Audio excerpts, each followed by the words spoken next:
The air smelled like gasoline and death. 122 degrees in the shade. No shade for miles. Sarah Mitchell stumbled into the pool of yellow light cast by the flickering open sign, her bare feet leaving dark prints on sun-cracked concrete. Each step carved fresh agony through the hamburger meat. Her soles had become 8 miles of desert gravel, embedded deep skin peeled back in strips, nerve endings, screaming protests her throat couldn't voice anymore. The flannel shirt hung loose from her shoulders, torn across the right side where fabric gave way to reveal something worse than the bullet graze bleeding through makeshift bandages. Her eyes held the vacancy of someone who'd seen the floor of hell and couldn't find the ladder back up. 2:47 in the morning. Route 66 stretching empty in both directions, a ribbon of asphalt bleeding into darkness. The gas station squatted alone in the vastness, last outpost before 30 miles of nothing. Pumps dormant. Building dark except for that stuttering sign and one fluorescent tube buzzing inside the convenience store window. Sarah's knees hit concrete. The impact sent shockwaves through bones that had absorbed too many impacts already. She pressed both palms flat against the ground, feeling grit bite into cuts that hadn't healed. Wouldn't heal would carry infection if she lived long enough for that to matter. Her lungs pulled desert air that tasted like copper and dust and the particular flavor of absolute desperation. The words came out as a whisper addressed to no one, to the universe, to whatever waited in the darkness beyond the light. Just kill me fast this time. Her voice carried the texture of sandpaper on raw wood, hoarse from screaming that had happened so long ago her vocal cords barely remembered how to form syllables. The request held no drama, no performance. Simple transaction. Mercy for the damned. The rumble started low. Distance made it gentle at first, almost soothing, the kind of sound that vibrated in your chest before your ears registered it. Thunder without clouds. Predators approaching. Sarah's head jerked up, every muscle tense despite exhaustion that made her bones feel hollow. Her body knew that sound. 2 years of conditioning had taught her motorcycles meant ravens. Ravens meant pain meant things that made death look like kindness. She tried to stand. Failed. Tried again. Managed to get knees under her, then feet swaying like a tent pole in high wind. The convenience store beckoned 15 feet that might as well have been 15 miles. She took one step. Another. The third step brought darkness swimming across her vision, legs deciding independently that they'd carried her far enough. The leather and motor oil smell hit first. Worn soft by 4 decades of riding, the scent carried memory and ritual, and the particular perfume of a life lived on 2 wheels. 7 Harley-Davidson motorcycles materialized from the dark formation, tight and military-precise headlights, cutting parallel beams through dust that hung suspended in still air. The lead bike was a 2003 Road King matte black paint job dulled by desert sand and hard miles. The engine ticked down from its rumble to a purr. Then silence as the rider killed the ignition. He kicked the stand down, not parked, you don't park a Harley, and let the 1450cc Evolution motor begin its cool-down symphony of metallic pings and clicks. Marcus Reeves swung his leg over the seat with the economy of motion that comes from repeating an action 10,000 times. 62 years old, 6'1", 195 pounds of wire and sinew wrapped in leather that had molded itself to his frame. Gray hair fell to his shoulders, pulled back in a tie that had seen better decades. His beard carried the same salt and pepper mix, trimmed close enough to be deliberate, wild enough to be honest. The scar running from his left temple to jaw told its own story. Shrapnel, Beirut, 1983, Marine Corps. Purple rope of tissue that ached when storms came and ached when they didn't, and had ached every day for 34 years, regardless of weather. His eyes, gray-blue like winter sky over open ocean, had seen too much and forgotten nothing, and carried the weight of both burdens without complaint. The 6 riders behind him followed the same ritual stands down engines, cooling, dismounting in synchronized silence that spoke to years of riding together. Not a gang, a brotherhood. The distinction mattered. Sarah watched them form a semicircle, blocking her escape routes without seeming to positioning themselves between her and the darkness she'd run from. Her back hit the convenience store wall, nowhere left to go. The fluorescent tube above cast harsh shadows across faces that looked carved from different grades of stone. Marcus approached slowly, hands visible, palms open. 20 feet, 15, 10. Each step measured telegraph designed to communicate the opposite of threat. Sarah's body didn't believe it. 2 years of conditioning said men in leather meant specific things, and none of those things involved gentleness.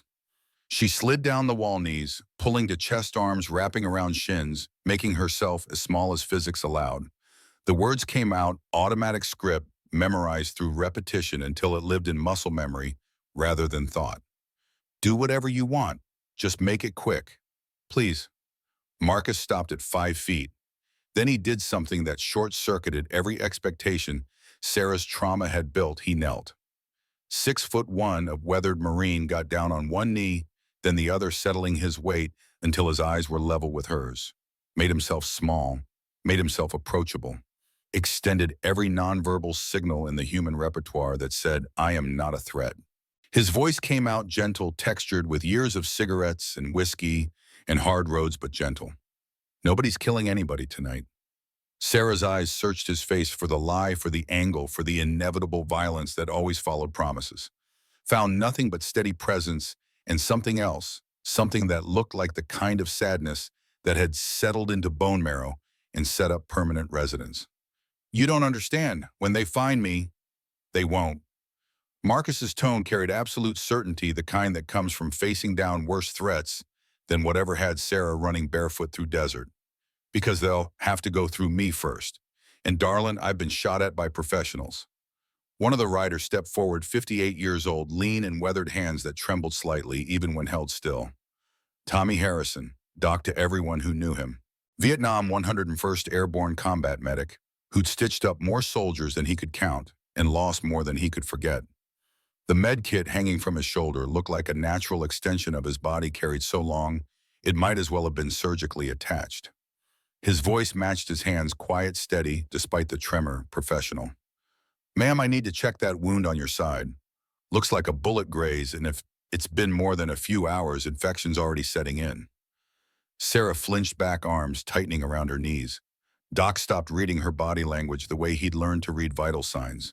Quick assessment, immediate adjustment. Marcus spoke without looking away from Sarah's eyes. Doc saved my life in '83. Pulled me out of a building that was more rubble than structure, patched me up while mortars fell like rain. He's good people. Best medic I've ever known, and I've known plenty. The words held weight because they held truth. Sarah's grip on her knees loosened a fraction. Not trust, not yet, but maybe the first crack in the wall that trauma had built. My gunnery sergeant in Beirut, man named Collins, used to say fear and courage aren't opposites. Courage is fear that decided to move anyway. Marcus gestured to the desert behind them, to the 8 miles Sarah had covered on shredded feet. You ran 8 miles through country that kills people who are prepared and equipped. You did it barefoot, bleeding, probably dehydrated, past the point where most folks would have laid down and quit. That's not fear talking. That's courage. Sarah's eyes welled up, first moisture they'd held in hours. Not from the words were cheap, and she'd heard plenty of lies dressed in kind language. But from the tone, from the way Marcus spoke to her like she was human, rather than property person, rather than thing someone worthy of respect, rather than just use. Doc moved closer, each step announced by the soft creak of leather and the quiet jingle of equipment. He knelt beside Marcus, opened the med kit with practiced efficiency, pulled out supplies that caught the fluorescent light, gauze antiseptic butterfly closures. I need to lift your shirt to see the wound. Just the side, just enough to treat it. You're in control here. You say stop, I stop. Understood. Sarah nodded. The motion felt foreign, like her neck had forgotten how consent worked, how she got to make choices about her own body. Her fingers uncurled from around her knees, reached for the hem of torn flannel, lifted it slowly up her right side. Doc leaned in, professional assessment, automatic. The bullet graze ran 4 inches along her ribs, shallow, but inflamed edges red with early infection. He reached for antiseptic movements, telegraphed and careful. Then his hand stopped. His eyes had traveled past the wound to the skin below her ribs, to the scar tissue raised in deliberate pattern, to letters burned deep enough to keloid visible even in harsh fluorescent wash. Property of Ravens, MC, 4 inches by 2 inches of branded ownership, marking her the way ranchers mark cattle, the way sadists mark victims. They wanted to carry their signature forever. The branding iron had been precise, professional, designed to leave no ambiguity about what the mark meant. Doc's breath caught. 34 years since Vietnam, 40 years since he'd been young enough to be shocked by human cruelty, and still the air stuck in his throat like he'd inhaled glass. Marcus saw Doc's expression, followed his gaze. Every muscle in the Marine's body went rigid. Not the tension that precedes movement, the tension that precedes explosion. His jaw set so hard the scar tissue stretched tight across his cheek, white against weathered tan. Behind them, the other 5 riders had moved closer. They saw what Marcus saw, what Doc saw. The kind of thing that short-circuits language and goes straight to the primitive brainstem where rage lives. James Washington Bear, to anyone who'd known him more than 5 minutes, turned away. 65 years old, 6'4", 280 pounds of muscle earned through decades of hard living and harder choices. Gentle giant who spoke soft and moved careful because he'd learned early that his size made people nervous. Former Army Ranger who'd seen things in Somalia that still woke him up at 3 a.m. He turned away because looking at that brand made his hands shake, and when his hands shook, they wanted to hurt someone, and hurting someone right now wouldn't help the girl who needed help more than the world needed revenge. Bear's fists clenched so tight his knuckles cracked like small-caliber gunfire. Vincent Chen's smoke to the Brotherhood stood absolutely still. 60 years old Chinese-American tracker and surveillance specialist who'd learned silence the way other people learned breathing. His wife Sarah and daughter Lily had died 5 years back. When a gang hit went wrong, bullets meant for someone else finding flesh that had never done anything but love him. He looked at the brand on this girl named Sarah and saw his dead wife's face and felt a kind of rage that doesn't make noise, just burns hot and steady like phosphorus that water can't extinguish. Rita Kowalski Wrench spat on the ground. 55 years old, 5'6", built like compressed steel. Female mechanic in a world that still thought women couldn't understand torque ratios. Afghanistan veteran, 3 tours, seen and done things that earned her the right to walk into any room and own it. She'd killed men for less than what that brand represented. The silence stretched. Not peaceful, not comfortable. The silence of 7 people simultaneously calculating violence, measuring consequences, deciding whether justice could be served immediately or required patience. Marcus spoke first. His voice came out rough, scraped raw by the effort of keeping it level. "Who did this to you?" Sarah's eyes had gone distant, focusing on something beyond the present moment, beyond the gas station, in the desert, in the men in leather who surrounded her. Her voice came out flat, affect, stripped away by exhaustion and trauma, and the soul-deep weariness of someone who'd already died inside and was just waiting for her body to catch up.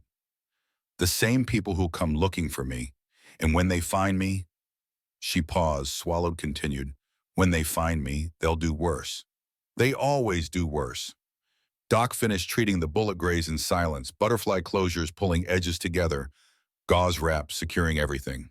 Professional competence overriding the tremor in his hands through sheer force of will.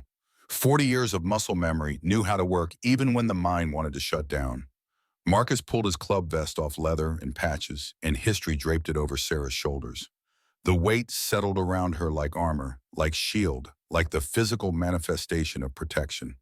She pulled it tighter, fingers gripping worn leather that smelled like road and rain and the particular scent of belonging. "We need to get her somewhere safe." Doc's voice had found its steadiness, again medical training, providing structure when emotion threatened coherence. "She's dehydrated, malnourished, in shock. The infection's early, but it'll spread. She needs fluids, antibiotics, rest."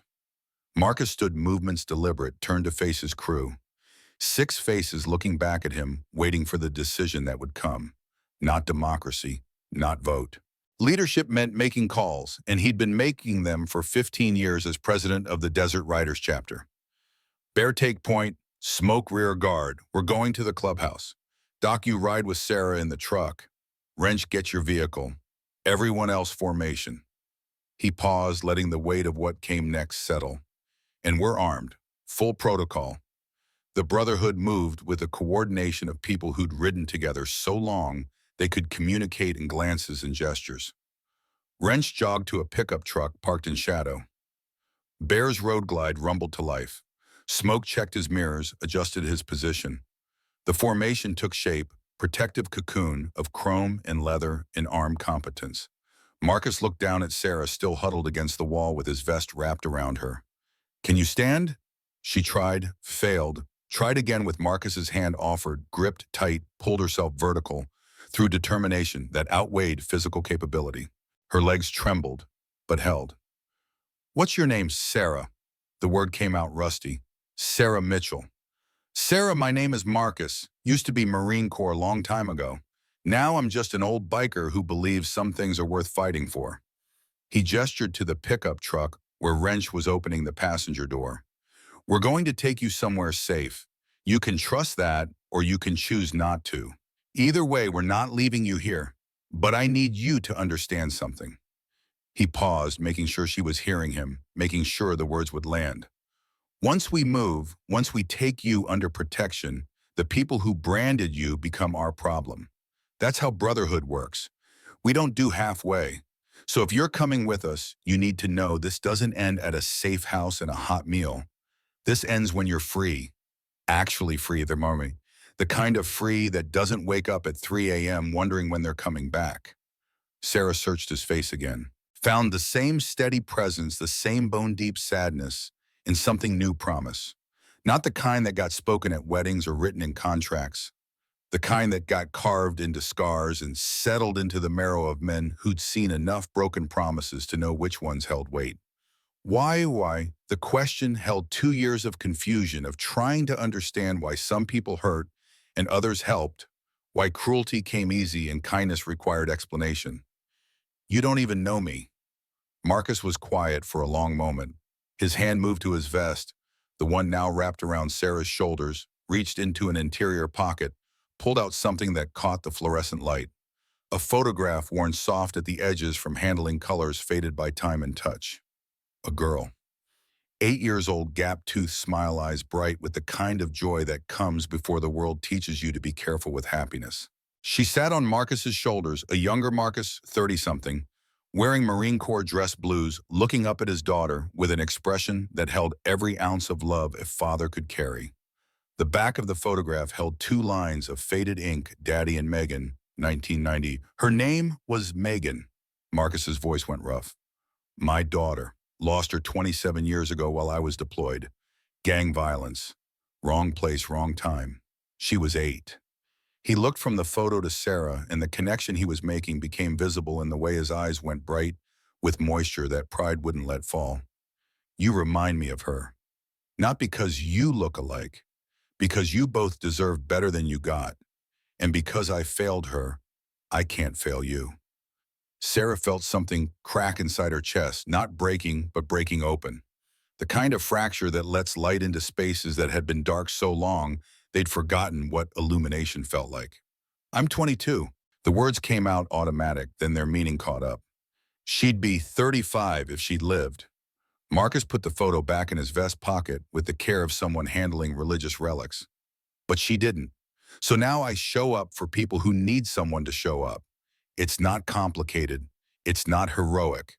It's just what you do when you've got miles left to ride and nothing left to lose except your word.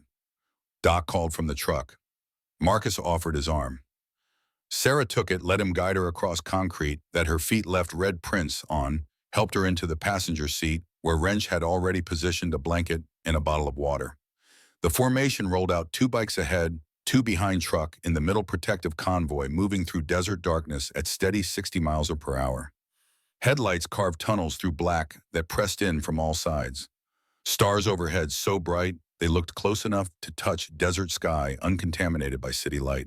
Sarah held the water bottle but didn't drink. Exhaustion pulled at her, but sleep meant vulnerability. Vulnerability meant danger. Danger meant her eyes drifted closed despite intention. The rumble of motorcycles, the steady vibration of the truck, the first feeling of safety she'd experienced in 2 years, it all conspired to drag her under. Her last conscious thought was wondering if she'd wake up, and if she did, whether waking would prove this had all been fever dream hallucination. The convoy pulled into the Angels clubhouse 40 minutes later. Converted garage outside Flagstaff, 10 miles from town, far enough for privacy, but close enough for supply runs. Single-story structure with reinforced doors and security cameras, and the kind of fortification that came from years of knowing trouble didn't always call ahead. Marcus carried Sarah inside. She'd passed out 20 minutes into the drive, settled her on a couch in the main room. Doc went to work with IV bag and antibiotics and the professional competence of someone who'd stabilize patients in worse conditions. The Angels formed a perimeter checking cameras, securing entrances, falling into defensive positions that muscle memory had encoded through practice and necessity. Rita made coffee. The smell filled the space, safety and normalcy, and the small rituals that kept people human when circumstances tried to strip humanity away. She poured 7 cups without asking, added whiskey to 3, knew without asking who needed what. Bear stood at the window looking out at darkness beyond security lights. His hands had stopped shaking. The rage that made them shake had settled into something colder, more focused, more dangerous. The kind of anger that didn't need volume to make itself heard. We're going after them. Not a question. Statement of fact. Marcus drank coffee laced with whiskey, considered the statement, found no argument worth making. Yeah, we are. Smoke pulled out his laptop, fingers moving across keys with the precision of someone who'd spent decades tracking things, people, money, information. The internet held secrets if you knew where to look, and Smoke knew where to look the way pilots knew how to find north without instruments. Ravens MC, based in New Mexico near the border. Trafficking operation, drugs, weapons, people. Run by Derek Moreno, street name Snake. 38 years old, priors for assault, extortion, suspected in 3 homicides but never charged. Connected to Sinaloa cartel. Compound located 40 miles south of here, industrial area outside Gallup. Doc checked Sarah's vitals, adjusted the IV drip, pulled a blanket over her sleeping form. She's stable, physically anyway. Trauma's gonna take longer. That brand, he stopped, professional detachment failing him. That kind of marking, it's not just physical, it's psychological warfare. Breaking someone down until they believe the brand defines them. Rita set her coffee down hard enough that ceramic cracked against wood. So we burn it off, not literally, metaphorically. We show her the brand was wrong. Marcus walked to the couch, looked down at Sarah's sleeping face. 22 years old, but carrying decades of damage. He thought about Megan, about promises made, and kept, about promises broken, and the weight of those failures. First, we keep her safe. Then we make sure she stays safe. Then he paused, the decision settling with the weight of stone. Then we make sure the people who did this can't do it again. To anyone.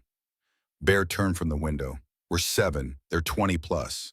Those are bad odds. We've faced worse, have we? Bear's question held genuine curiosity rather than challenge. When, Marcus thought back.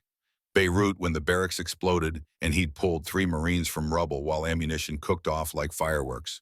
Kuwait, when they'd been cut off and outnumbered and fought their way back to friendly lines through sheer bloody-minded refusal to quit. A dozen bar fights and street conflicts, and the kind of violence that came from living on the edge where civilization ended and old rules reasserted themselves. Yeah, we have. And we're still here. Smoke's laptop chimed. He leaned closer, reading something that made his expression go flat. Ravens just posted on the dark web. $100,000 bounty. Dead or alive. Posted Sarah's description, last known location, everything. The room went quiet. Mathematics became simple. $100,000 would motivate a lot of people to do a lot of things. Every bounty hunter, every desperate criminal, every opportunist with more greed than sense would be looking for a 22-year-old woman with a brand on her ribs. Sarah stirred on the couch, consciousness rising toward the surface like a diver coming up for air. Her eyes open, focused, found Marcus standing over her. For a moment, panic flashed. Strange room, strange man, 2 years of conditioning, saying this was when violence happened. Then memory caught up. The gas station, the ride, the promise. She sat up slowly, IV line pulling taut until Doc moved to adjust it. Where am I? Safe. Marcus's voice held the same steady certainty it had carried at the gas station. You're at our clubhouse. Nobody knows you're here. Nobody's getting in without going through us first. Sarah processed this skepticism, warring with desperate hope. Hope hurt worse than skepticism. Hope could break you. They posted a bounty, $100,000. Every criminal in 3 states will be looking for me. Let them look. Marcus's tone held no bravado, just fact. They won't find you. And if they do, they'll wish they hadn't. You don't understand. Sarah's voice cracked, 2 years of fear pouring through the fracture. Derek Moreno's snake, he's insane. Psychopath. He doesn't just hurt people, he owns them. That brand, it's not decoration. It's a promise. He said I'd never belong to anyone else. That even if I ran, this mark would bring me back. She pulled the blanket aside, lifted the shirt Doc had replaced, showed them the brand again, in better light. The letters seemed to pulse with their own malevolence. Property of Ravens, M's permanent reminder of powerlessness. Marcus knelt beside the couch, getting to her eye level the way he had at the gas station. Made himself small, made himself approachable. Not anymore. 2 words, absolute. That brand was his lie. We're going to prove it wrong. Sarah wanted to believe him, wanted it with the kind of desperate intensity that made her chest ache. But belief required energy. She didn't have hope, required strength she'd lost somewhere in the last 2 years. How you can't erase a brand. You can't make this go away. Rita spoke up from where she stood against the wall, arms crossed, expression carved from flint. No, but we can cover it, transform it, take what he meant to destroy you and turn it into something that empowers you. It's not about erasing, it's about reclaiming. The idea landed like seed in soil, small, fragile, but carrying potential for growth. Sarah touched the brand through her shirt, feeling raised scar tissue that had become unwelcome geography she carried everywhere. I don't know if I can. You don't have to know yet. Marcus stood, moved back to give her space. First things first, you need rest, food, time to heal. The other decisions can wait. Right now you're safe. That's enough. Outside, dawn began its slow crawl across the eastern sky. Desert sunrise, spectacular and violent, and beautiful in the way only harsh places can be beautiful. Light hit the clubhouse windows, turned them gold, pushed darkness back to wherever darkness went to wait for the next night. Sarah lay back down, let exhaustion take her again. This time sleep came easier. Nightmare images less vivid. The knowledge that armed men stood between her and danger, providing comfort that pharmaceutical sedation never could. The angels moved to the main room, leaving her to rest. Marcus poured fresh coffee. Bear checked weapons. Smoke continued tracking digital breadcrumbs. Rita inventoried supplies. Doc wrote notes in the neat handwriting that medical school had beaten into him decades ago. They didn't discuss what came next. Didn't need to. The decision had made itself the moment they saw that brand. Some things didn't require debate. Some things were simple. A woman had been hurt. Men responsible needed to answer. Brotherhood meant showing up. Honor meant seeing it through. Marcus pulled out the photograph of Megan again, studied her gap-toothed smile, remembered the promise he'd made, standing at her grave. Never again. Never again would he let someone hurt when he could prevent it. Never again would he arrive too late. He'd been too late for Megan. But Sarah was still alive, still breathing, still fighting. And that meant he had a chance to keep the promise he'd made to his daughter by showing up for someone else's daughter who needed someone to show up. Bear's voice cut through the quiet. When do we move? Marcus put the photograph away, looked at his crew, scarred and weathered, and carrying their own damage, but solid, reliable, the kind of men you wanted beside you when everything went wrong. Tonight, we move tonight.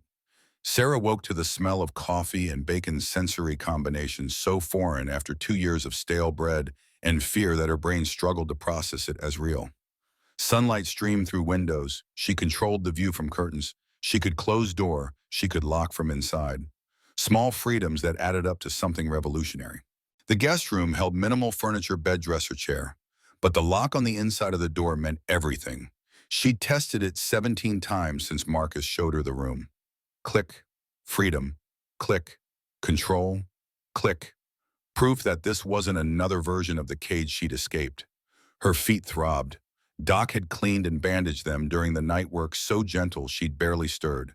The IV line was gone, replaced by bottles of water on the nightstand and a note in precise handwriting. Drink all of these. Antibiotics on dresser. Take with food. She stood slowly, testing whether her legs remembered their purpose. They held, shaky but functional. The flannel shirt had been replaced with clean-clothes jeans that fit reasonably well, a soft t-shirt that didn't scratch against healing wounds. Someone had anticipated her size, prepared for her arrival before they'd known she existed. The brand pulled tight when she moved scar tissue, reminding her it would never let her forget. She traced the letters through fabric, property of Raven's MC, and felt the familiar wave of shame that had become her constant companion. Shame that she'd been caught. Shame that she'd been broken. Shame that she'd believed the brand when it told her she was nothing more than what it said. Voices drifted through the door. Male voices, but lacking the edge that preceded violence. She opened the door slowly, peered into the main room, where the angels had gathered around a table covered in papers and laptop screens. Marcus saw her first. His nod held acknowledgement without expectation. She could join or retreat, her choice, no pressure. That simple gesture of autonomy nearly broke her. 2 years since anyone had treated her decisions as valid. She walked in. 7 pairs of eyes tracked her movement, but nobody spoke, nobody demanded explanation. Rita pushed a plate of food across the table, scrambled eggs, bacon toast, and gestured to an empty chair. Sarah sat, picked up a fork. The first bite hit her stomach like a stone system shocked by actual nutrition after months of subsistence rations. She forced herself to eat slowly, knowing too much too fast would make her sick. Bear worked on weapons at the far end of the table, hands moving with the practiced ease of someone who'd field stripped, rifles in darkness under fire. Each piece laid out in precise order, cleaned, oiled, reassembled. The choreography held its own meditation. Smoke studied his laptop screen, fingers flying across keys, pulling information from sources that didn't advertise their existence. Digital forensics had replaced the tracking skills he'd learned hunting in California mountains as a kid, but the principle remained: follow the trail until you found what you hunted. Raven's compound confirmed. His voice held no inflection, just facts delivered without editorializing. 40 miles south outside Gallup, industrial zone, abandoned warehouse district. Main building is a former meatpacking plant, 3 stories, reinforced concrete, limited entry points. 2 guard towers, chain link perimeter motion sensors on the north and east approaches. He pulled up satellite imagery, thermal scans from last night, patrol patterns mapped over the last 72 hours. Professional level reconnaissance that spoke to skills honed through decades of practice. 18 heat signatures inside as of 0400 hours. 3 separate from the main cluster, locked room on the 2nd floor, likely additional captives. Guard rotation every 6 hours, 4 men minimum on perimeter at any time. Weapons cache in the basement, confirmed through municipal records showing ammunition purchases through a front company. Doc studied the layout, medical training, translating to tactical assessment. Entry points, evacuation routes where casualties would stack up if things went wrong.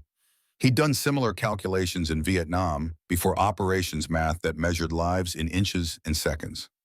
What about response time? Local law enforcement backup from other chapters. Gallup PD is 15 minutes out. New Mexico State Police, 20.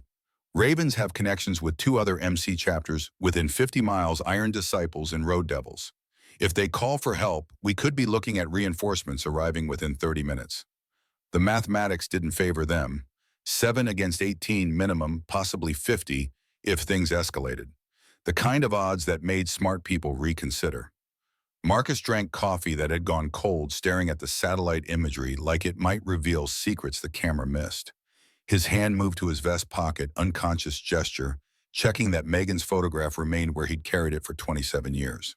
What about Sinaloa presence? Smoke said they're connected. Cartel representatives on site as of 2 days ago. 4 men, unconfirmed armament, purpose unclear. Could be delivery, could be quality control, could be picking up their investment. Smoke pulled up a separate file, grainy photographs of 4 men entering the compound in a black SUV. Mexican plates registered to a shell corporation in Juarez. These aren't street dealers, these are enforcers. The room absorbed that information in silence. Cartel involvement changed everything. Local criminals operated under constraints. Cops, courts, consequences. Cartel operated under different rules, the kind of written in mass graves and bodies hanging from overpasses as a warning to anyone who interfered with business. Sarah set down her fork, appetite dissolving under the weight of what she'd brought into these people's lives. You can't do this. If the cartel's involved, if you hit that compound, her voice cracked, but she forced the words out anyway. They'll kill you. All of you. They don't make threats. They just execute. Marcus looked at her gray-blue eyes, steady decision already made and settled. Probably. But doing nothing guarantees you go back there.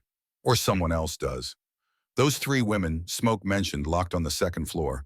They're somebody's daughter too. Somebody's sister. Maybe somebody's mother. He paused, letting the weight distribute evenly. I've been shot before. I've been stabbed, beaten, blown up, and left for dead. I'm still here, and I'm not letting you or anyone else go back to that place because I was too scared to do what's right. This isn't right, it's suicide. Maybe, but there's different kinds of death. The kind where your body stops working, and the kind where you keep breathing but stop being human. I'd rather risk the first than guarantee the second. The logic held its own twisted honor. Sarah recognized it because she'd made similar calculation when she ran. Death by bullet versus death by inches, she'd chosen the gamble. Rita cleared plates, movements efficient, no wasted motion. Mechanics' hands precise and capable, carrying Afghanistan's lessons about economy of movement when bullets made waste expensive. We need more intel on the interior layout. Satellite shows exterior, but we're blind on room configuration, stairwell locations where they're keeping the women. She looked at Sarah. How long were you there? 2 years, 23 months, 14 days. The precision came automatic. Each day counted like a prisoner, marking cell walls. But I only saw parts of the compound. They kept me in a room on the second floor only to let me out for... She stopped, the memories pressing in. For work. Marcus's jaw tightened, but he kept his voice level. Can you describe what you remember? Layout, number of rooms, exits? Sarah closed her eyes, willing herself back to the place her mind had spent months trying to escape. The memory came in fragments, disjointed, trauma-scrambled, but usable. Ground floor is open space. Used to be a slaughterhouse, still has the hooks and drains. They use it for... Another pause, swallowing bile. For meetings, parties, the kind where... She couldn't finish, didn't need to. The angels' faces told her they understood exactly what kind of parties. Stairs at the north end, concrete, 2 flights to second floor. Metal door at the top, always locked from the stairwell side. Code activated 4 digits. I saw Snake punch it in a few times. Started with 7, that's all I got. Smoke made notes, fingers flying. 4-digit code starting with 7 gave them workable odds if they could reach the door. Second floor has 12 rooms, 8 on the east side, 4 on the west. East rooms are where they kept... Her voice went flat, effect stripped away by necessity. Where they kept the merchandise, women mostly, a few men, just varied. They'd bring them in, break them down, ship them out. I was there longer than most. Snake liked having his... The word caught in her throat like broken glass. His favorites. Doc's hands shook harder. He pressed them flat against the table, medical training providing clinical distance when emotion threatened to overwhelm. He'd seen atrocities in Vietnam. Thought he'd seen the worst of what humans could do to each other. Kept being proven wrong. How many guards on the second floor? 2 usually, sometimes 3 if they had new arrivals who still fought. They rotated every 6 hours, stayed at the end of the hallway by the stairs. Mostly they just played cards, watched phones, got bored. That's when mistakes happened. Bear looked up from weapon maintenance, voice gentle despite his size. The 3 women Smoke tracked. You know anything about them? Sarah nodded, memory providing faces even when she wished it wouldn't. Rosa, 17, maybe 18, Mexican brought over with promises of work. Been there 6 months last I saw. Strong, still fighting. Snake hated her for it. Pride crept into her voice. She bit him once. He broke her arm, but she smiled the whole time he did it. Told him in Spanish that he'd die screaming. A ghost of a smile crossed Rita's face. Women who fought back deserved honor, regardless of outcome. Vietnamese 15, lured with fake scholarship offer. 8 months. Quiet, smart. She was teaching me Vietnamese, giving me something to focus on besides... Sarah's throat closed. She played piano before, had calluses on her fingers from practicing. She'd drum them on the wall, practicing pieces she couldn't hear anymore. Third one, Becca, 19, American, story like mine, wrong place, wrong time. 5 months. She was new enough that she still believed someone would come. Kept saying her boyfriend was looking for her, that he wouldn't stop until he found her. I wanted to believe her, but it had been 5 months and nobody came. The silence that followed held weight. Nobody came. Until now. Until 7 scarred men on motorcycles decided that answering for evil was more important than preservation. Smoke checked his watch. We've got 12 hours until nightfall.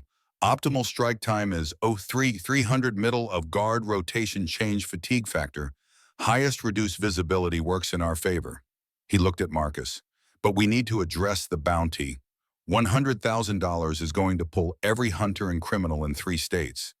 We move tonight, but Sarah needs to disappear first. Separate locations secure someone staying with her. Marcus considered. Splitting the crew reduced their effectiveness, but leaving Sarah undefended invited exactly the scenario they were trying to prevent. Rita stays with Sarah. Secure location, armed mobile phone with encrypted channel. We go in 6 strong, hit fast, extract the women, burn evidence. In and out before reinforcements arrive. And if the cartel representatives are still there, then we deal with them. Marcus's tone allowed no negotiation. This isn't complicated. We're not negotiating. We're not compromising. We're ending this. The plan settled over the room like snow, cold covering everything, changing the landscape. Each man ran mental calculations, checking equipment, preparing for the transition from discussion to action. Headlights flashed across the window. Everyone moved simultaneously, weapons drawn, positions, taken defensive posture, automatic as breathing. Years of practice meant they didn't need to discuss who covered which angle, who had point, who held reserve. Smoke checked the security camera feed. 2 vehicles, county sheriff plates, Bradshaw and a deputy. Marcus holstered his weapon, tension easing a fraction. Tom Bradshaw had been a friend for 30 years, ever since they'd served together in Kuwait. Marine Corps built bonds that time didn't erode, but this situation carried complications that friendship couldn't automatically solve. The angels relaxed but stayed alert. Sarah moved toward the back room, instinct saying fewer eyes on her meant safer. Marcus stopped her with a gentle hand on her shoulder. It's okay, Tom's good people. She stayed anyway, positioning herself behind Doc, where his bulk provided cover. 2 years had taught her that trusting men in uniform required verification, regardless of what anyone said. Marcus opened the door. Sheriff Tom Bradshaw stepped through, 68-years-old Vietnam veteran, wearing the weight of a rural county that had more problems than funding. His face carried the particular weathering that came from decades of dealing with the worst humanity offered, while trying to maintain faith that good still existed somewhere. The deputy behind him was younger, mid-30s, nervous energy, hand resting on his sidearm, with the kind of tension that made experienced people nervous. New to the bar or new to understanding that badges didn't guarantee safety. Ghost. Tom used the road name deliberately, marking this as business rather than social. Heard some interesting chatter on the scanners this morning. $100,000 bounty for a young woman, 22, matches the description of the girl I saw last night. His eyes found Sarah despite her attempt to blend into Doc's shadow. That her? Marcus didn't insult Tom's intelligence with denial. Yeah, that's her. And you're planning something stupid. Planning something necessary. Tom removed his hat, ran fingers through hair gone gray enough to be white in certain light. The gesture carried 40 years of dealing with men who confused justice and revenge, honor and violence, who thought problems could be solved with bullets because conversation had failed too many times. Marcus, I know what you're thinking. I know what you want to do. But you hit the Ravens compound. You're not just breaking laws, you're starting a war. And wars have collateral damage. Innocent people get hurt. Innocent people are already hurt. 3 more women locked in that compound. Sarah here, Marcus gestured without looking away from Tom, branded like cattle. You saw that brand, Tom. You know what it means. The sheriff's expression confirmed he'd seen it would carry that image like shrapnel lodged too close to vital organs to extract safely. I know. I also know vigilante justice doesn't end well. We've got FBI working the case. Agent out of Albuquerque trafficking task force. They're building evidence, working toward warrants. These things take time, but they work. How much time? Days, weeks, months. Marcus's voice went hard. Meanwhile, Rosa and Anna and Becca sit in locked rooms waiting for someone to decide their freedom is worth the paperwork. Meanwhile, Snake and his crew traffic more women, destroy more lives, pocket more money. Meanwhile, the Sinaloa cartel expands their operation because nobody wants to make waves. And if you go in shooting, those 3 women die in the crossfire, You thought about that. You planned for that possibility because I've seen enough shootouts to know bullets don't check ID before they hit flesh. The argument held merit, and Marcus knew it. Planning could account for many variables, but chaos had its own mathematics.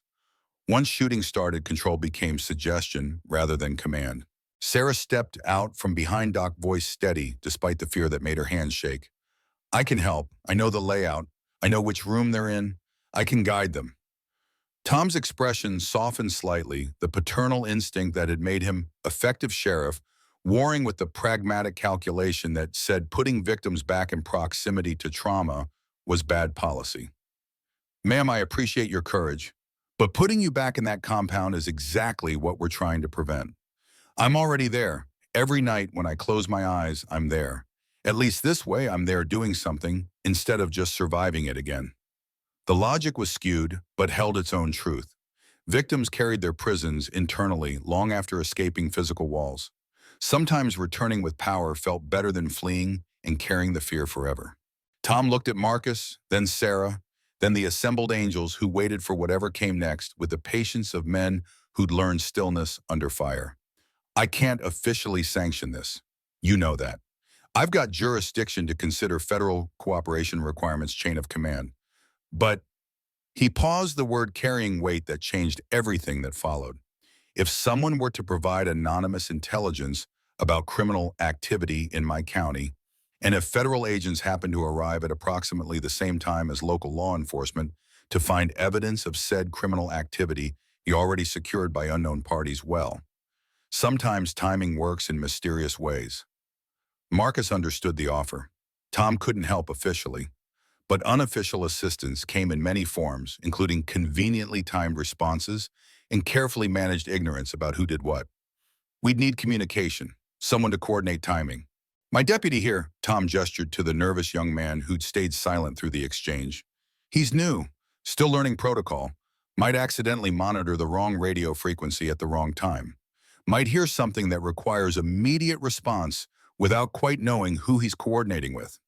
The deputy nodded, understanding his role in the theater Tom was constructing. Plausible deniability required layers, and each layer needed actors who knew their lines. Smoke pulled his laptop around, showed Tom the compound layout, patrol patterns, optimal entry points.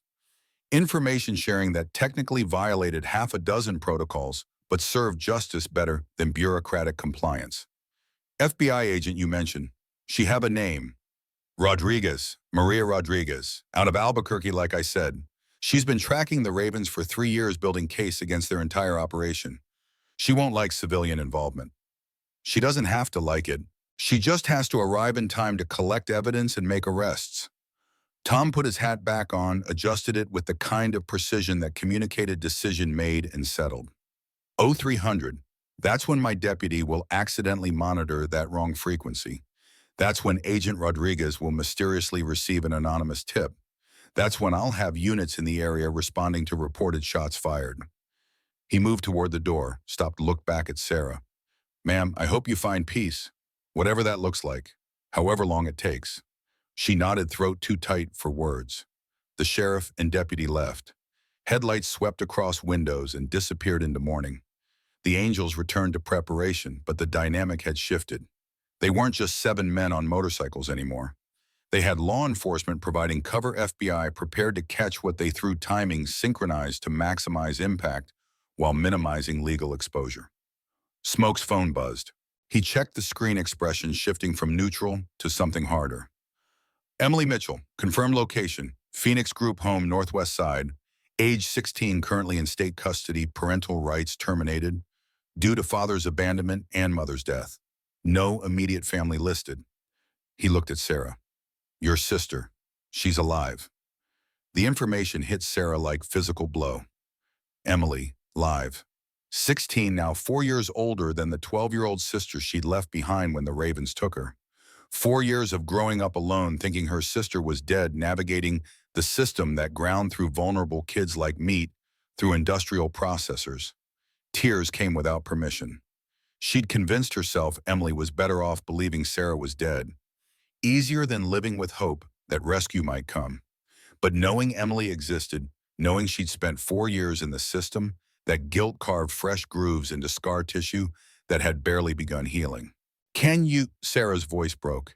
Can you find her? After when this is over, can you help me find her? Marcus's answer came without hesitation. We'll bring her here. Reunite you. However long it takes, whatever it costs. Family matters. Blood or chosen doesn't make difference. The promise settled over Sarah like blanket warmth that didn't eliminate cold but made it bearable. She had a sister. She had people willing to fight for her. She had a chance at something that looked like future rather than just survival. Rita moved to Sarah's side, voice low but firm. We need to get you out of here. Secure location until this is done. I know a place cabin in the mountains 60 miles north. Off-grid supplies, cash defensible if trouble comes. We leave in an hour. Sarah wanted to argue, wanted to insist on being part of the raid, wanted to face Snake and show him the brand didn't own her anymore. But wisdom born from 2 years of captivity said revenge wasn't worth dying for, and dying would mean Emily stayed alone in the system, wondering why her sister never came back. Okay, the word hurt admission that she wasn't strong enough to stand in the fire yet.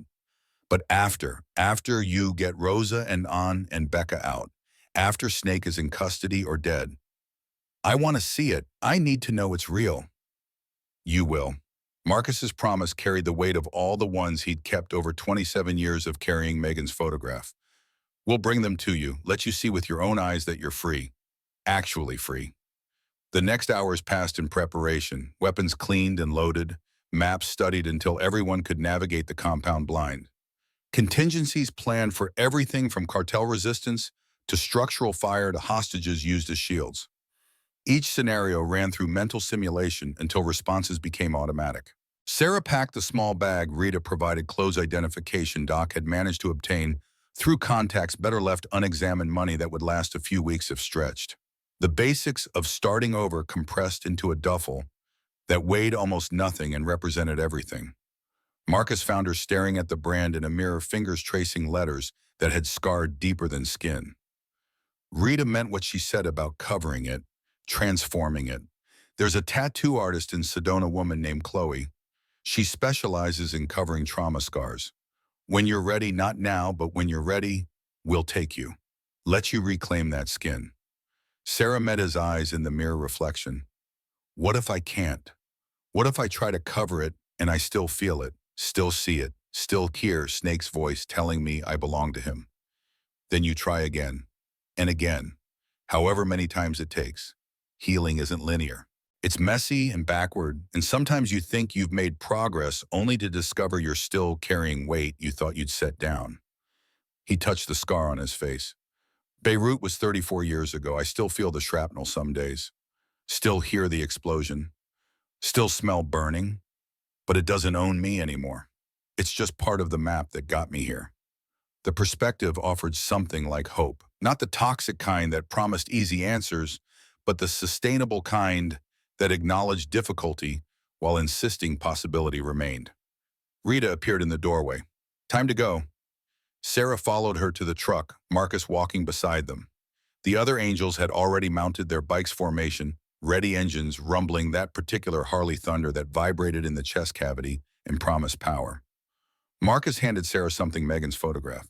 The one he'd carried for 27 years, touched 10,000 times the one that represented his greatest failure and deepest love. Keep this. Bring it back when we bring your sister. My daughter would want you to have it.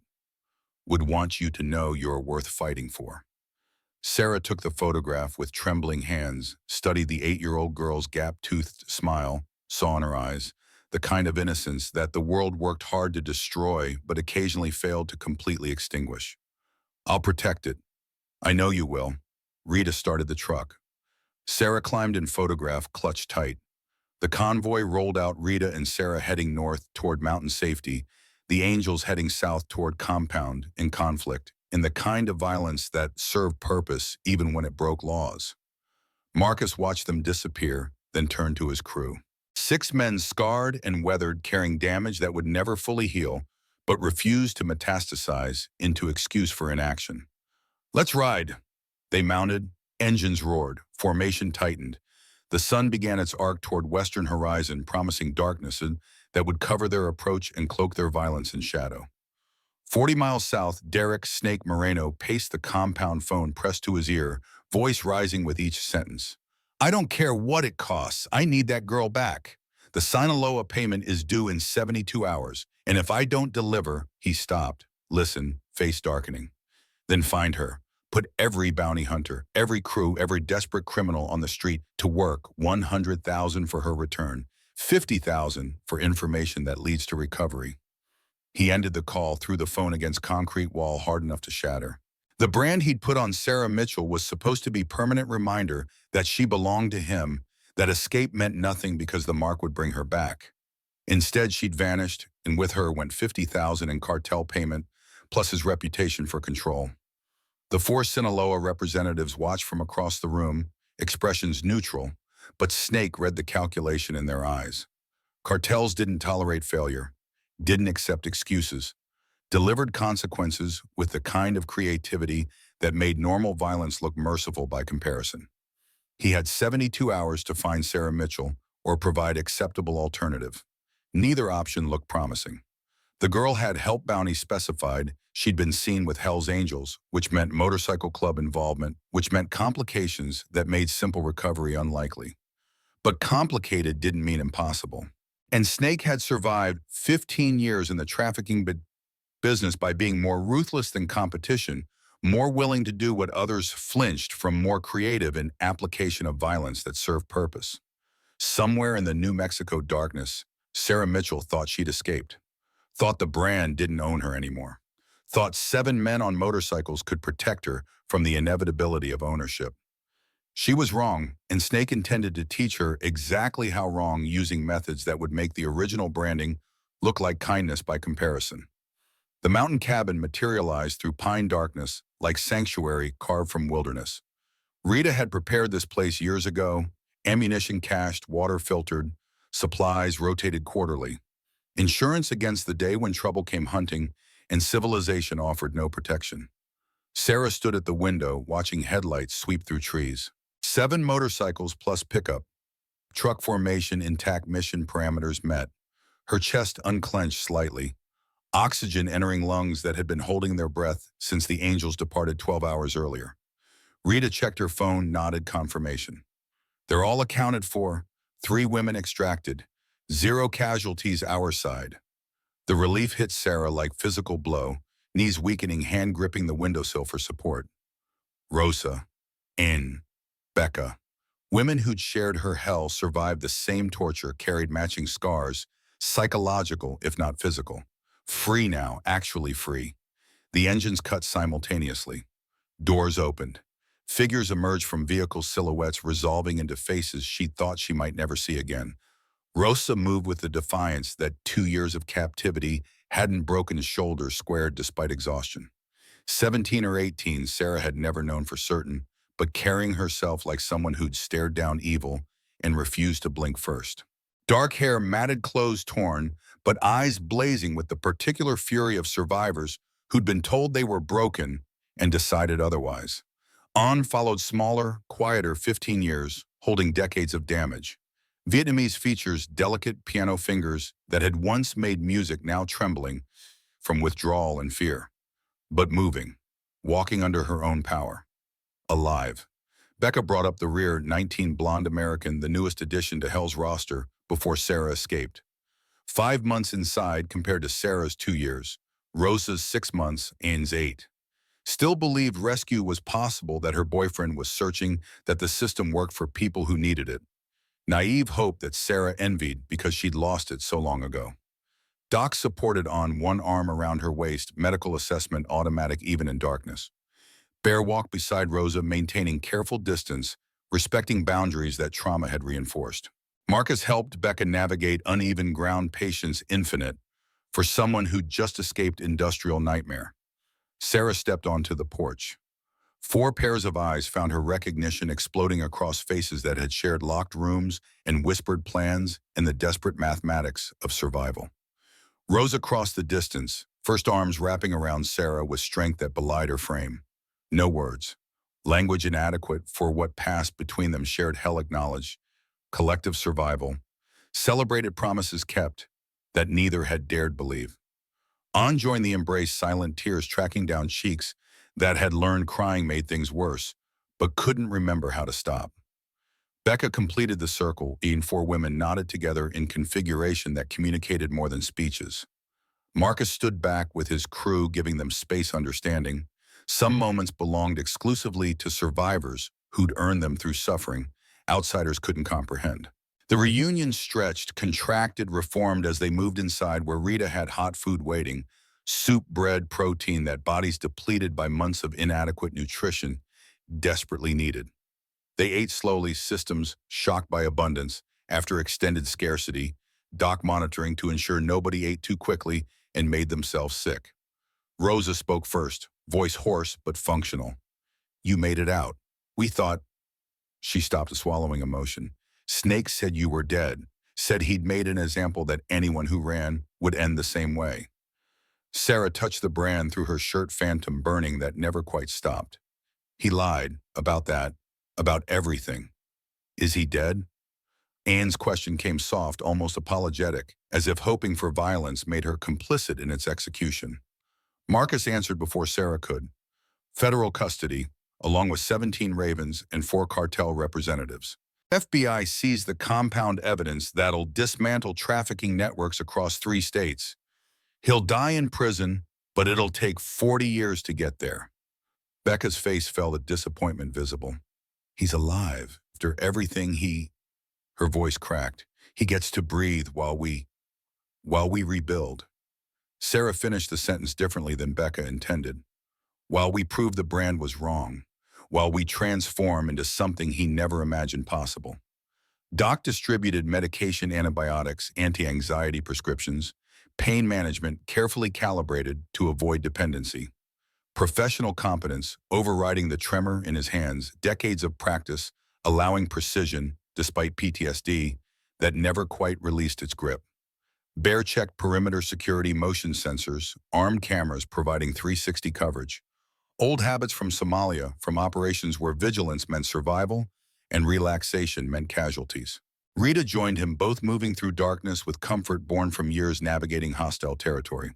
Smoke worked his laptop, monitoring police scanners, FBI communications, ensuring the story the authorities told matched the story the angels needed told. Digital forensics, erasing footprints, covering tracks, maintaining plausible deniability that protected everyone. 3 days passed in the cabin's isolated safety. Sarah watched the other women navigate the same disorientation she'd experienced: freedom, feeling suspicious when captivity had been constant, safety requiring verification, because lies had worn safety's mask before trust becoming gamble rather than gift. Rosa woke screaming the first night. Sarah sat with her until dawn, neither speaking, presence, sufficient communication. On couldn't sleep without lights on, darkness, triggering panic attacks that medication barely managed. Becca jumped at sudden noises, hands flying up defensively, body remembering violence before mind could register safety.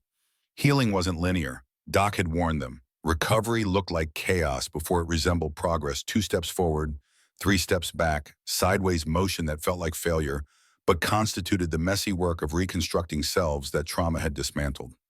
On the 4th morning, Smoke's laptop chimed with news alert. He read expression shifting from neutral to something harder, turned the screen so Marcus could see. "Snake's dead." The words landed like stones in still water ripples spreading outward, each woman processing differently. Sarah felt nothing, then felt guilty for feeling nothing, then felt relief that feeling nothing wasn't wrong, just different than expected. "How?" Her voice came steadier than anticipated. "Murdered in federal holding.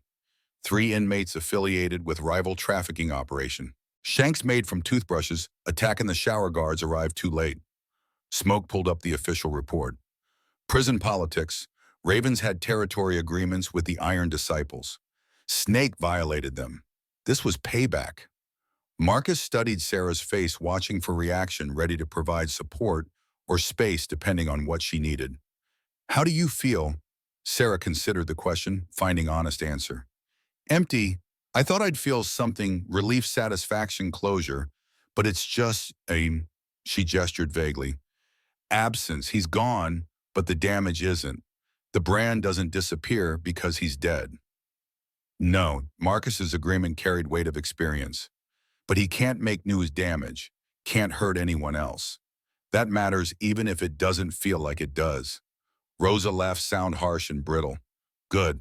I hope it hurt. Hope he spent his last minutes feeling what we felt helpless, terrified knowing nobody was coming to help. Anne said nothing, just returned to drumming her fingers on the table, practicing piano pieces she couldn't hear, finding rhythm in silence. Becca cried tears that confused her because she'd wanted him dead, had fantasized about his death. But now that reality had delivered satisfaction, felt hollow. Doc pulled Sarah aside later, voice low. Grief comes in unexpected forms. You're allowed to feel nothing, allowed to feel everything, allowed to feel confused about feeling both or neither. There's no correct emotional response to your abuser's death. What did you feel when the soldier you couldn't save in Vietnam died? Doc's hands trembled, harder than stilled, as he made conscious choice to answer honestly. Relief, then guilt about relief, then anger that I felt guilty, then exhaustion from feeling so much that I stopped feeling anything. He met her eyes. Took me 30 years to understand that numbness was protection, not failure. My mind gave me what I could handle when handling everything would have broken me.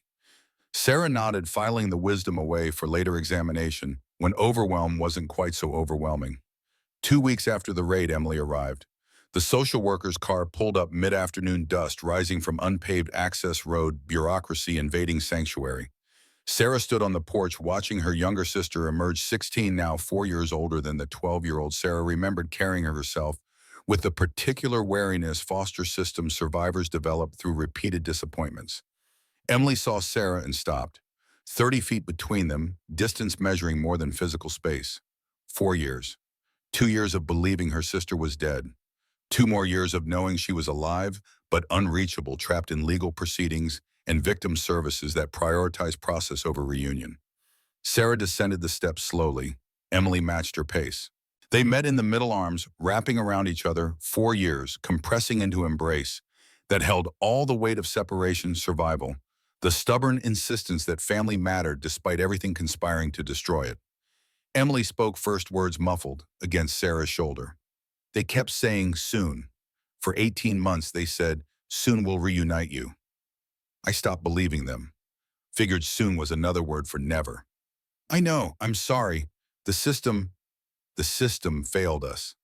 Emily pulled back, eyes red but voice steady, like it always does. But you're here. You're real. And that's, her voice cracked. That's enough. Marcus had arranged housing, 2-bedroom apartment in Flagstaff, 6 months rent, prepaid furniture, donated from Angels Network, stock kitchen and bathroom locks on every door, including bedrooms. Space that belonged to them, controlled by them, no social workers or foster parents or rules imposed by strangers who meant well but couldn't understand. They moved in that evening, sat on the living room floor eating pizza because chairs wouldn't arrive until next week. Talked about the 4 years between them, Emily's rotation through 5 foster homes, schools she'd attended, then left friends made, then lost the grinding machinery of state custody that processed kids like inventory. Sarah shared edited version of her captivity, enough truth to honor Emily's right to know enough omission to avoid burdening her with details that served no purpose beyond transferring trauma. The brand came up inevitably. Emily asked to see it. Sarah lifted her shirt, showed the scar tissue spelling, property of Ravens MC in raised keloid letters. Emily traced them gently, fingers light against skin that had learned touch meant pain. What are you going to do about it? Cover it. Transform it. There's a tattoo artist who specializes in trauma scars. When I'm ready. How will you know you're ready? Sarah considered, finding honest answer that acknowledged uncertainty.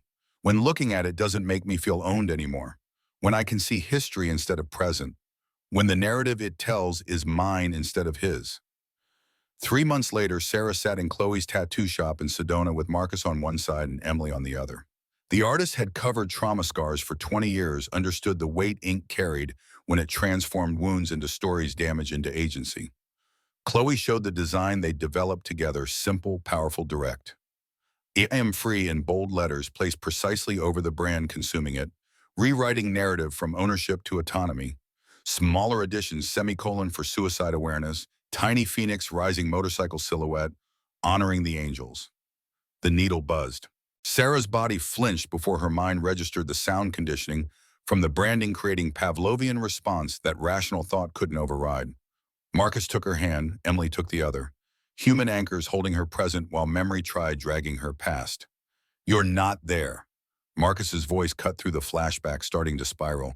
You're here, in Sedona, with people who chose you because you are worth choosing. The needle touched skin. Pain bloomed different from the brand cleaner, purposeful, serving transformation rather than domination. Sarah focused on breathing, counting each inhale and exhale mathematics, providing structure when emotion threatened coherence. Chloe worked with the concentration of someone who understood she wasn't just applying ink, but facilitating ritual healing made visible through pigment and precision. 3 hours passed in increments measured by completed letters rather than clock time. Finally, she set the needle down, stepped back, gestured to the mirror. Sarah stood, slowly walked to her reflection, lifted her shirt. Black ink over raised scar tissue letters reading "I am free," where property of Raven's MC had been visible that morning. The phoenix wings framed the words. The semicolon reminded her that her story wasn't over. The motorcycle honored deliverance that came wearing leather instead of wings. Tears came without permission, streaming down her face, body releasing tension it had carried so long her muscles had forgotten relaxation was possible. It's beautiful. Emily's voice held awe. It's true. Sarah touched the fresh ink, gently feeling heat from inflammation, seeing truth in mirror. I am free. They left the shop as sunset painted desert sky in orange and purple beauty, justifying harsh landscape. Sarah felt lighter despite the fresh wound, as if covering the brand had removed weight she hadn't realized she'd been carrying. But that night alone in her apartment, the weight returned with compound interest. The breakdown started small, hands shaking while washing dinner dishes, breath catching for no apparent reason, heart rate accelerating despite sitting still. Then the dam broke and everything she'd been holding together through sheer force of will came flooding out. Sarah screamed, not words, just sound, raw, primal, all the terror and rage and grief compressed into vocalization that neighbors 3 apartments away heard through walls. She threw things, plates, shattering glasses, breaking furniture, overturning. Destroyed the careful order she'd built, let chaos reign because chaos felt honest in ways control didn't. Emily heard from her bedroom, started towards Sarah, stopped when she saw the devastation. Called Marcus instead, understanding this was beyond what 16-year-old could handle. Marcus arrived 20 minutes later. Let himself in with the spare key Sarah had given him. Surveyed the wreckage found. Sarah collapsed on the floor surrounded by broken things, sobbing so hard her body convulsed. He didn't try to fix it, didn't offer platitudes. Just sat on the floor 10 feet away, close enough to matter, far enough to respect boundaries, and waited. Hours passed. Sarah's sobs quieted to hiccups, then breathing, then silence. She looked up, saw Marcus sitting patient, as Stone felt gratitude that he hadn't tried to make it better, because better wasn't possible only through. I needed to break. Her voice came hoarse from screaming. Before I could build anything real. I know. Marcus had seen this before, soldiers returning from deployment holding themselves together through reintegration, then shattering when they finally felt safe enough to fall apart. Breaking isn't failing. Sometimes it's necessary demolition before reconstruction. The tattoo was supposed to fix it. The tattoo was a step, not a solution. Healing doesn't happen in single moments. It's accumulation of small choices, daily decisions, gradual progress that includes setbacks and detours, and occasionally complete demolition of structures that weren't serving you anyway. Sarah looked around at the destruction, broken dishes, overturned furniture, holes in drywall where she'd punched through in rage. I destroyed everything. You destroyed things. Things can be replaced. You're still here, still breathing, still choosing. That's what matters. They sat in wreckage until dawn, neither speaking much presence, sufficient communication.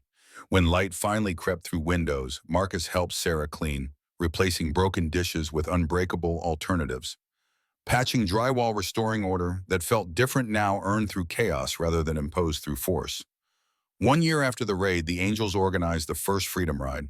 200 motorcycles registered charity event, raising funds for trafficking, survivor services route tracing, Phoenix to Flagstaff, along roads where Sarah had run, been found, been saved. Sarah had resisted public speaking, preferred privacy to performance, the comfortable anonymity of someone rebuilding without scrutiny. But Marcus convinced her that her story needed telling because silence protected predators while exposure created accountability. The rally at Flagstaff drew 500 people, bikers, survivors, advocates, law enforcement, media, documenting event that had become regional phenomenon. Sarah stood backstage watching the crowd panic, rising question looping. What if she forgot her words, stumbled over memories, broke down mid-speech? Marcus materialized beside her, voice calm. You don't have to do this. Nobody's forcing you. I know, but if I don't, Sarah struggled to articulate. If I don't speak, Snake wins. He silenced me for 2 years. I won't let him silence me now, even from the grave. Then speak. Tell your truth. However it comes out, it's enough. She walked onto the stage as afternoon sun warmed her face, stood at the microphone facing sea of expectant faces. Emily stood stage left with the angels. Rosa, Ann, and Becca stood stage right, all three, rebuilding their own lives present to witness Sarah claim, voice that captivity had tried to steal. Sarah began speaking, words flowing easier than anticipated. My name is Sarah Mitchell. I'm 23 years old. 2 years ago, I was stolen. The crowd went quiet attention, focusing with intensity, people reserved for moments they recognize as significant. I was 20 when they took me. Had a younger sister to care for, dreams about maybe going back to school someday. One night I was driving home from work. Next morning I woke up in a locked room 40 miles from anywhere I knew, belonging to men who believed buying me gave them ownership. She paused, letting the weight settle. For 2 years I lived in hell. I was beaten when I disobeyed, broken when I resisted, branded when they decided marking my flesh would ensure I never forgot I was property. They burned letters into my skin, property of ravens, empty, permanent reminder that I belonged to them. Sarah lifted her shirt, showed the covered brand new ink visible to those close enough. Someone told me I'd carry that brand forever, that even if I escaped, it would bring me back, that nobody would want something already marked. I believed him. For 2 years, I believed exactly what he told me to believe. Her voice strengthened. But then I met people who showed me different. 7 men on motorcycles, strangers, who saw my brand and decided immediately that answering for evil mattered more than their own safety. They weren't heroes in the traditional sense. They were scarred, damaged, carrying their own trauma. But they chose to show up anyway. She gestured to the angels standing stage left. Marcus, a 62-year-old Marine who lost his daughter to violence he couldn't prevent, and decided he'd spend the rest of his life preventing violence against others. Doc, a Vietnam medic whose hands still shake from PTSD but stayed steady when I needed him. Bear, a gentle giant who took a knife meant for me, because that's what family does. Smoke, Rita, the brotherhood that proved family isn't blood, it's who shows up. Tears came, but she didn't stop speaking. I could have left the brand visible, carried it as permanent reminder of what was done to me. But I chose differently. Chose to cover it with words that tell my story instead of his. I am free. Not because the trauma disappeared. Not because healing happened overnight. But because I decided the brand doesn't get to define me. She pulled her shirt down, meeting eyes in the crowd. To the survivors here tonight, you know who you are. You are not defined by what was done to you. You're defined by what you choose to become after. The trauma is real, the damage is real, but so is your strength, so is your survival, so is your choice to keep showing up despite everything that tried to destroy you. Her voice carried across the crowd. And to the people who show up for survivors, the volunteers, the advocates, the friends who don't run when things get messy, the strangers who decide helping matters more than safety, you're why hope exists. You're why some of us make it when statistics say we shouldn't. She looked at Marcus, who nodded approval from the shadows. 2 years ago, I stumbled into a gas station at 3 a.m. barefoot and bleeding, convinced I was about to die. Instead, I met angels. They didn't have wings. They had motorcycles. They didn't have halos. They had scars. But they showed up, and showing up made all the difference. She gripped the microphone, final words coming from place deeper than rehearsal. I'm standing here today not because I'm special or uniquely strong. I'm standing here because someone showed up. Someone decided my life had value. Someone proved that brands can be covered, stories can be rewritten, ownership can be reclaimed. That's freedom, not the absence of scars, but the presence of choice. Applause erupted, not polite recognition, but standing ovation that continued for 2 minutes straight, 500 people acknowledging they'd witnessed testimony rather than performance. Sarah stepped back from the microphone, overwhelmed, grateful, still carrying damage, but no longer crushed by it. Emily rushed onto stage, arms wrapping around her sister. The angels formed protective circle brotherhood that had saved her life, now celebrating her reclamation of voice. 5 years after the raid, metrics had transformed everything. Sarah Mitchell, age 28, held a bachelor's degree in social work from Arizona State University. She directed the Marked for Freedom Foundation nonprofit serving trafficking survivors through housing assistance, legal advocacy therapy, funding job training, holistic care, acknowledging trauma affected every dimension of existence. The foundation occupied restored building in downtown Phoenix. 80 survivors had passed through their program, 72 successfully reintegrated into independent living, numbers measuring lives reconstructed rather than just days survived. Emily graduated college on full academic scholarship, planning law school, determined to dismantle trafficking networks through prosecution. The sisters maintained separate apartments. Bubba remained close weekly dinners, comparing notes on building lives from fragments.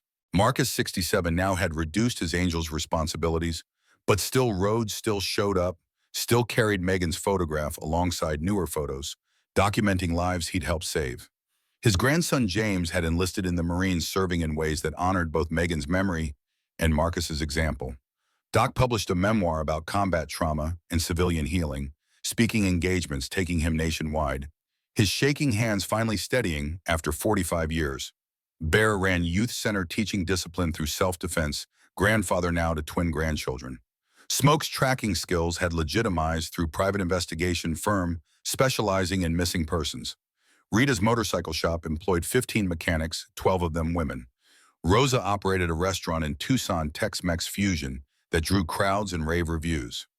Ann taught piano to underprivileged children, music therapy, healing others while continuing her own recovery.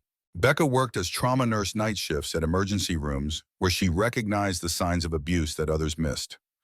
On the 5th anniversary of the Freedom Ride, Sarah stood at the original gas station where Marcus had found her. The location had been preserved, transformed into a historical marker commemorating the night 7 angels chose to answer evil with action.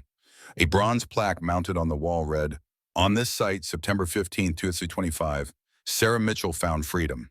In memory of Marcus Ghost Reeves and all who show up when showing up matters most." Marcus had died 6 months earlier. Heart attack, quick and clean, the exit soldiers hoped for after surviving things that should have killed them decades prior. 2,000 people attended his funeral. Marines, bikers, survivors, the chosen family he'd assembled through decades of showing up. They'd scattered his ashes along Route 66 per his wishes, wanting to ride forever through landscape he'd loved, country he'd served, roads where he'd found purpose after losing his daughter. Sarah touched the plaque bearing his name, feeling cold bronze that held memory of man who'd saved her life by proving brands didn't define destiny. Emily arrived with 3 young people interns from the foundation, Next Generation, learning that advocacy required persistence, empathy, refusal to quit when systems failed and bureaucracy ground slow. The youngest intern, girl maybe 19, studied the plaque, then looked at Sarah. "Did you really know him, Marcus Reeves?" "He was family, not blood chosen, the best kind." "What was he like?" Sarah considered the question, finding answer that honored complexity. "Broken in ways he carried quietly, haunted by daughter he'd lost and couldn't save. But he transformed that damage into purpose, showed up for others because showing up mattered, rode into hell to extract strangers because some debts demand payment regardless of cost." She smiled. "He was exactly what angels look like when they trade wings for motorcycles." The girl seemed satisfied with that answer. The group moved toward the foundation van, afternoon appointments waiting. Sarah remained at the plaque alone with memory and gratitude. She pulled out something from her pocket, the photograph Marcus had given her that first night. Megan Reeves, age 8, gap-toothed smile sitting on her father's shoulders, both frozen in moment before tragedy. Marcus had carried this photograph for 27 years. given it to Sarah when she needed tangible proof someone believed she was worth the weight of promises. She'd kept it 5 years protection and reminder and talisman against the voices saying she deserved what happened. But standing at the memorial where deliverance had occurred, Sarah understood the photograph had completed its journey. She placed it in the small memorial box mounted beside the plaque space for people to leave offerings, tokens, recognition that this ground held sacred meaning for survivors and advocates alike. Thank you. Sarah spoke to the photograph, to Marcus's memory, to the universe that had delivered angels when she'd needed them most. For showing up, for proving the brand was wrong, for teaching me that trauma doesn't get the final word unless we let it. She walked to the van where Emily waited. They drove back toward Phoenix sunset, painting sky in colors that justified the harsh landscape beauty emerging from difficulty, light born from darkness. The brand still lived beneath the tattoo, faint outline visible in certain angles, phantom sensation that never quite disappeared. But it no longer owned her, no longer defined her. Had transformed from brand into map, history into testimony, pain into purpose. 23-year-old Sarah, barefoot and bleeding, had whispered, "Just kill me fast," under flickering neon. 28-year-old Sarah drove toward Foundation work sister beside her. Life rebuilt from fragments, future written in her words rather than snakes. That was freedom. Not the absence of damage, but the presence of agency. Not the erasure of trauma, but the choice about what trauma meant. Not forgetting the past, but refusing to let past dictate future. Some angels rode motorcycles. Some became them. And Sarah Mitchell, survivor and advocate and living testament to transformation, had learned that deliverance came in forms that defied expectation, required accepting help from scarred strangers, demanded believing that showing up mattered even when everything suggested otherwise. She kept driving, kept showing up, kept proving that brands could be covered. Stories could be rewritten, ownership could be reclaimed. I am free. 3 words. Simple. True. Earned through miles of road, years of healing choices, refusing to accept that broken was permanent condition rather than temporary state requiring patient reconstruction. The motorcycle rumble lived in memory now rather than present. 7 riders in formation, engines synchronized, heading towards someone who needed angels wearing leather instead of wings. But the legacy remains: show up. Keep promises, prove that trauma doesn't write endings unless we surrender the pen. Sarah Mitchell had decided 5 years ago under flickering neon and desert stars that her ending would be written in her words, her choices, her terms. And 5 years later, driving toward work that honored that choice, she understood the story wasn't finished, would never be finished. Because survival wasn't destination, but ongoing commitment, daily decision to keep showing up, keep healing, keep transforming damage into something resembling hope. The brand had tried to define her. Instead, she'd redefined it, covered it with truth that served her rather than him, transformed ownership into autonomy, property into person, victim into survivor, into advocate. Some debts get paid in blood, others in miles traveled, lives touched. Stories told refusal to let evil have the last word. Marcus had paid his debt to Megan's memory through Sarah and Rosa and Anne and Becca and 80 others who'd passed through Foundation doors carrying trauma that needed witnessing. Now Sarah paid forward what couldn't be paid back, showing up for people who needed someone proving. Brands didn't define destiny, teaching that transformation was possible if you survived long enough to demand it. She kept driving toward sunset, toward work, toward future that remained uncertain, but finally felt like it belonged to her. Free.